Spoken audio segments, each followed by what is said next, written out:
চেঙা বিধানসভা সমষ্টিৰ মাজমজিয়াত মঙ্গলবাৰে কংগ্ৰেছ আৰু বিৰোধী ঐক্য মঞ্চৰ নিৰ্বাচনী কাৰ্যালয় মুকলি ৯৮ নং মাজদিয়া মণ্ডল কংগ্ৰেছ কমিটিৰ মুখ্য নিৰ্বাচনী কাৰ্যালয়টো মঙ্গলবাৰে মাজদিয়াত আনুষ্ঠানিকভাৱে উদ্বোধন কৰা হয়। নিৰ্বাচনী কাৰ্যালয়টো আনুষ্ঠানিকভাৱে উদ্বোধন কৰে ২৩ নং চেঙা বিধানসভা সমষ্টিৰ বিৰোধী ঐক্য মঞ্চৰ সমৰ্থিত কংগ্ৰেছ দলৰ মনোনীত প্ৰাৰ্থী আব্দুৰ ৰহিম আহমেদে। কাৰ্যালয়টো মুকলিৰ পাছতে মণ্ডল কংগ্ৰেছ কমিটিৰ সভাপতি চিৰাজুল হকৰ সভাপতিত্বত অনুষ্ঠিত হয় উদ্বোধনী সভা। এইটো কোনচা ডাঙৰ কথা, এইটো কোনটো ডাঙৰ কথা? আছাউদ্দিন ওৱেইচি গোটেই ভাৰতবৰ্ষত ভোট কাটাৰ হিচাপে কাম কৰি আছে। সেইটো বিজেপিৰ ডাইৰেক্ট একেবাৰে বি টিম নহয়, বিজেপিৰ ডাইৰেক্ট বুলেট। য'ত বোলে বিজেপিৰ ডাইৰেক্ট কৰিব পৰা নাই, আছাউদ্দিন ওৱেইচিক সেইটো বন্দুকৰ গুলিৰ হিচাপে ব্যৱহাৰ কৰি আছে। যে বিজেপিয়ে যিটো ৱাল ভাঙিব পৰা নাই, সেই ৱালটো ভাঙিবলৈ আছাউদ্দিন ওৱেইচিক তেওঁলোকৰ বুলেট হিচাপে ব্যৱহাৰ কৰিছে। গতিকে অৱস্থাটো বুজিয়ে পাইছে চেঙাত। গতিকে সেই বুলেট লগা হৈছে মানে কি?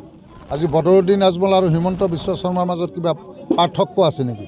তেওঁ কৈ আছে মিয়াৰ ৰাজহাৰ ভাঙি দিম, আজমলে কৈ আছে কি যে ইয়াতে মিয়াগিৰি চলিবই অসমত। তাৰ মানে কি? সমাজখনক দুইফালৰ পৰা যুদ্ধ পৰিৱেশ এটা কৰি দিয়া হোৱা নাই জানো? তাৰ মানে মেৰু বিভাজন নহয় জানো? তাৰ মানে সাম্প্ৰদায়িক ৰাজনীতি নহয় জানো? গতিকে ইমানখিনি কথা কোৱাৰ পিছত আৰু আছাউদ্দিন ওৱেইচি আহি পেলাই কি ক'ব? একেখিনি কথাই ক'ব। গতিকে এইটো গোটেইখিনি আছাউদ্দিন ওৱেইচি হওক, UDF হওক, গোটেইখিনি বিজেপিৰ হৈ কাম কৰি থকা এটা দল। ইয়াতে অসমৰ ৰাইজক নতুনকৈ বুজাব লগা একোৱেই নাই। মুখ্যমন্ত্ৰীয়ে যেতিয়া খোলাখুলিকৈ মিডিয়াত কয় যে বদৰুদ্দিন আজমলে মোক মুখ্যমন্ত্ৰী হোৱাটো বিচাৰে, মোৰ যেতিয়া প্ৰয়োজন হয় তেতিয়াই বদৰুদ্দিন আজমলে মোক সমৰ্থন কৰে, কোৱা নাই? যেতিয়াই ৰাজ্যসভাৰ দুই এটা ভোটৰ প্ৰয়োজন হয় মোক ক'লে মোক না নকৰে। আজমল ডাঙৰীয়াই এইটো কেতিয়াবা প্ৰত্যাখ্যান কৰিছে জানো এই বক্তব্য?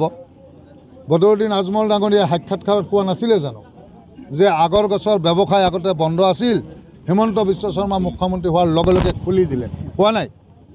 যদি মই ভুল কৈছোঁ কওক।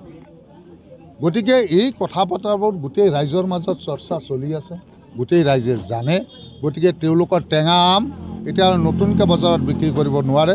আপোনালোক নিশ্চিত থাকক, অসমৰ ৰাইজ সজাগ, অসমৰ ৰাইজ সচেতন আৰু অসমৰ ৰাইজ ইতিমধ্যে সিদ্ধান্ত গ্ৰহণ কৰি পেলাইছে যে গৌৰৱ গগৈ ডাঙৰীয়াৰ নেতৃত্বত অসমত চৰকাৰ হ'ব গৈ আছে আৰু সেই সুবিধাটো অসমৰ ৰাইজে ভালকৈ ল'ব জানে। আৰু চেঙাবাসী ৰাইজেও সেই ধৰণেৰেই মোক যথেষ্ট আশীৰ্বাদ আৰু মৰম দি আছে আৰু মোক বিপুল ভোটত জয়ী কৰাব বুলি মোৰ দৃঢ়ভাৱে মই বিশ্বাস কৰোঁ। মোৰ সেই আস্থা চেঙাবাসী ৰাইজৰ ওপৰত আছে।